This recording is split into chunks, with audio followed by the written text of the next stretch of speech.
अपना फिर से स्वागत है मेरे चैनल पर आप सभी भक्तजनों का। चलो, आज हम दूसरा भाग सुनेंगे रामायण का, जिसका नाम है श्री राम जन्म कथा। श्री राम और उनके भाइयों का जन्म, राजा दशरथ की कहानी।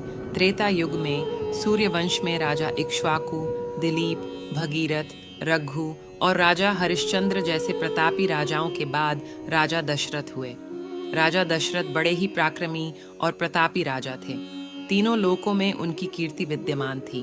देवराज इंद्र उनके मित्र थे तथा उन्होंने देव और असुरों के संग्राम में देवराज इंद्र के साथ मिलकर युद्ध किया था।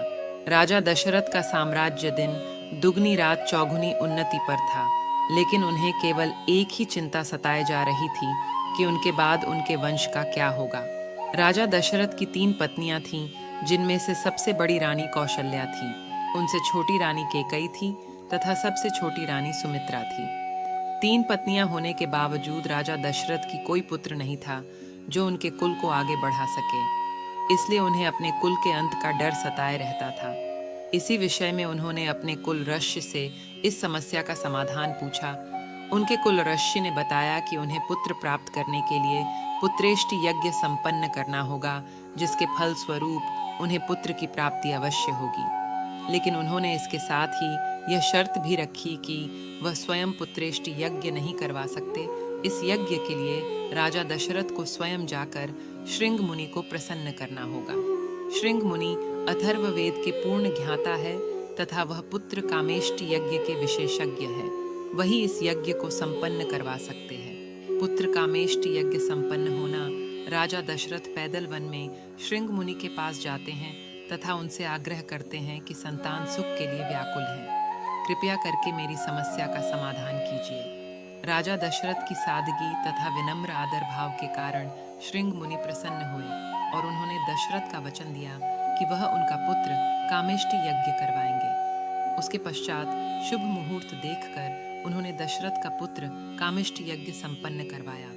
यज्ञ संपन्न होने के बाद हवन कुंड में से अग्निदेव एक खीर का पात्र लेकर प्रकट हुए और राजा दशरथ से बोले, हे राजन, ये खीर ले जाओ और अपनी तीनों रानियों को बराबर खिला दो, इससे तुम्हें संतान प्राप्ति अवश्य होगी। श्री राम तथा उनके भाइयों का जन्म। राजा दशरथ खीर का पात्र ले जाकर रानी कौशल्या तथा रानी कैकई को दे देते हैं। रानी कौशल्या तथा रानी कैकई अपने अपने पात्र में से एक एक निवाला सबसे छोटी रानी सुमित्रा को खिला देते हैं, जिसके प्रभाव से कुछ समय बाद राजा दशरथ के घर में एक साथ 4 पुत्रों का जन्म होता है।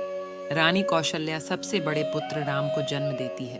उसके कुछ ही समय बाद हैरानी कैकई राजा दशरथ के दूसरे पुत्र भरत को जन्म देती हैं। कुछ है घड़ी बीतने के पश्चात रानी सुमित्रा राजा दशरथ के तीसरे पुत्र लक्ष्मण को जन्म देती है तथा कुछ ही क्षण बाद वह दशरथ के चौथे पुत्र शत्रुघ्न को जन्म देती हैं। और इस प्रकार पृथ्वी पर बढ़े हुए पाप अत्याचार को मिटाने के लिए भगवान नारायण स्वयं राजा दशरथ के पहले पुत्र श्री राम के रूप में जन्म लेते हैं। भगवान विष्णु के राम अवतार का साथ देने के लिए शेषनाग लक्ष्मण के अवतार में जन्म लेते हैं तथा उनके साथ ही भगवान विष्णु के सुदर्शन चक्र भारत के अवतार में जन्म लेते हैं तथा शत्रुघ्न भगवान विष्णु के शंख शैल के अवतार होते हैं। श्री राम, लक्ष्मण, भरत और शत्रुघ्न को 4 पुरुषार्थ का रूप माना गया है, जिसमें श्री राम धर्म का रूप होते हैं तथा भारत मोक्ष का रूप होते हैं।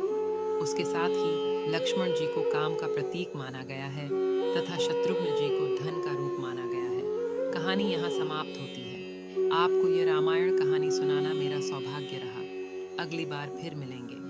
धन्यवाद। जय श्री राम।